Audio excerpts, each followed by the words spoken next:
Vous savez, nous devons continuellement garder un œil et la concentration sur l'objectif du ministère.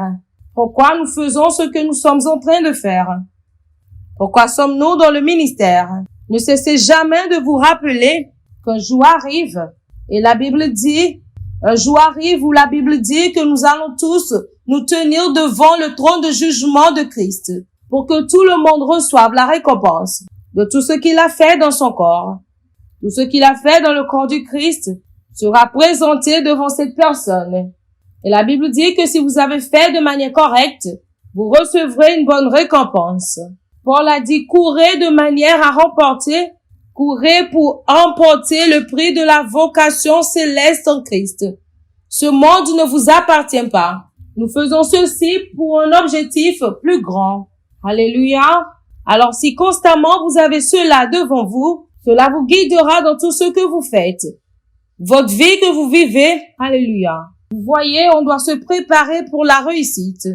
La réussite ou le succès ne viennent pas par accident. Toutes sortes de succès que quelqu'un fasse, les affaires ou la politique, et que si cette personne réussissait, ces personnes se seraient déjà préparées pour le succès. Ce n'est pas par hasard. Tout genre de succès. Le succès ne vient pas par accident. Nous devons nous préparer pour cela. L'avenir appartient à ceux qui se préparent pour cela. Vous ne pouvez pas seulement espérer que cela se produira. Cela ne se produit pas ainsi. Beaucoup de bonnes choses qui peuvent se produire pour vous sur le sentier de la vie sans que vous ne vous prépariez à ces choses. C'est comme une orange mûre qui tombe de l'arbre. Les meilleures oranges ne tombent pas comme cela tout le temps. Vous devez les cueillir de l'arbre. Alors vous ne pouvez pas attendre pour que les bonnes choses tombent sur vous. Et tout un chacun de nous a été apprêté par Dieu pour réussir. Nous sommes la progéniture du succès. Notre Père Céleste est un succès. Jésus-Christ est un succès. Et si vous êtes sa progéniture, vous ne pouvez pas être moins que ça. Et vous savez, ce n'est pas parce qu'il a guéri les gens qui vous donnera cela comme ça seulement. Vous devez faire quelque chose concernant cela. Par exemple, la Bible nous dit que Jésus-Christ est mort pour le monde entier. L'œuvre du salut a été consommée et a été rendue disponible pour tout le monde dans le monde entier. Alors, comment est-ce que certaines personnes ne l'acceptent pas? Est-ce qu'ils ont entendu? La Bible dit que comment est-ce qu'ils peuvent l'entendre sans des prédicateurs? S'ils n'entendent pas, ils ne peuvent pas y croire. Et s'ils ne croient pas en cela, ils ne peuvent pas être sauvés. Ils doivent entendre afin d'y croire. Ils doivent croire à cela pour être sauvés. Et la parole qu'ils peuvent entendre, c'est que quelqu'un doit le dire. Et parce que la Bible dit que comment est-ce qu'ils entendront s'il n'y a pas de prédicateur? Peut-être que je devrais rafraîchir votre pensée avec ces écritures. Le livre de Romains, il dit que la foi vient de ce que l'on entend. Et ce qu'on entend vient de la parole de Dieu. Mais je dis, n'ont-ils pas entendu? Au contraire, leur voix est allée par toute la terre et leur parole jusqu'aux extrémités du monde. Alléluia. Vous pouvez dire, est-ce qu'ils n'ont pas entendu? Mais ce n'est pas comme cela que ça fonctionne. C'est vrai que la foi viendra par l'écoute. Laissez-moi vous montrer un autre passage avant qu'on ne revienne à ceci. Allez dans Romains chapitre 1.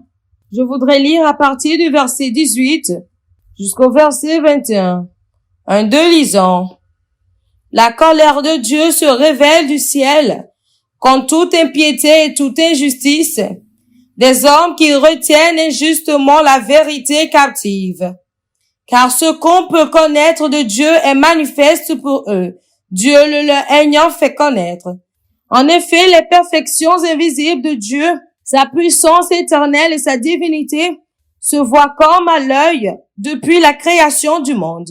Regardez ce que la Bible dit ici, que les perfections invisibles de Dieu, depuis la création du monde, se voient comme à l'œil quand on les considère dans ses ouvrages, et même sa puissance éternelle et sa divinité. Alors, ils sont donc inexcusables. Alors, le monde a assez de témoins, depuis la création, concernant l'existence de Dieu. Il dit que les choses visibles sont témoins aux choses invisibles.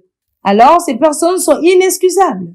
Verset suivant, et c'est ici que vous voyez certaines des choses qu'il dit les concernant.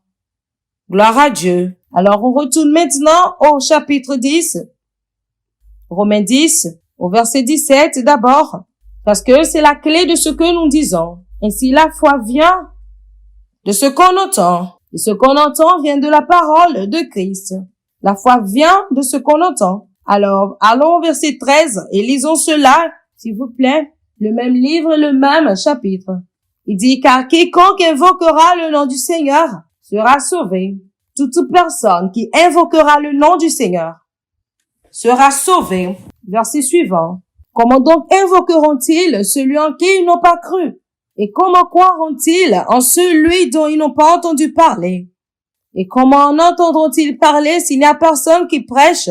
Selon qu'il est écrit qu'ils sont beaux les pieds de ceux qui annoncent la paix, de ceux qui annoncent de bonnes nouvelles. Selon qu'il est écrit qu'ils sont beaux les pieds de ceux qui annoncent la paix, de ceux qui annoncent de bonnes nouvelles. Mais tous n'ont pas obéi à la bonne nouvelle. Aussi Ésaïe dit-il, Seigneur qui a cru à notre prédication. Et ensuite, il va au verset où on a commencé. Alors, sauf s'ils entendent, ils ne peuvent pas croire. Et s'ils ne croient pas, ils ne peuvent pas être sauvés. Et ils n'entendront pas sans un prédicateur. Quelqu'un doit leur dire. Alors, notre première mission, c'est de prêcher l'évangile. C'est de faire connaître la parole de Dieu aux nations du monde entier. Il nous a envoyés pour prêcher sa parole. C'est un message que vous portez avec passion. Vous voyez, l'évangile est un message que vous portez avec passion.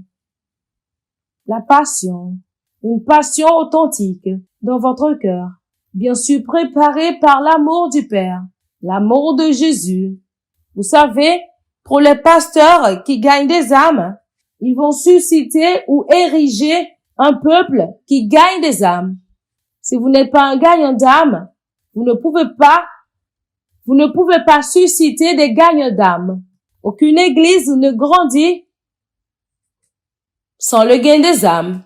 Si vous n'êtes pas un gagnant d'âmes, vous ne pouvez pas susciter des gagnants d'âmes. Aucune église ne croît sans le gain des âmes. La clé pour la croissance de l'église, c'est le gain des âmes.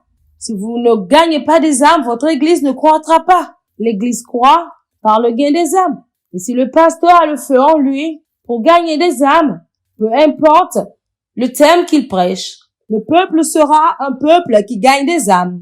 Parce que rappelez-vous, lorsque nous partageons la parole de Dieu, ils n'entendent pas seulement de nous, mais ils reçoivent de nous.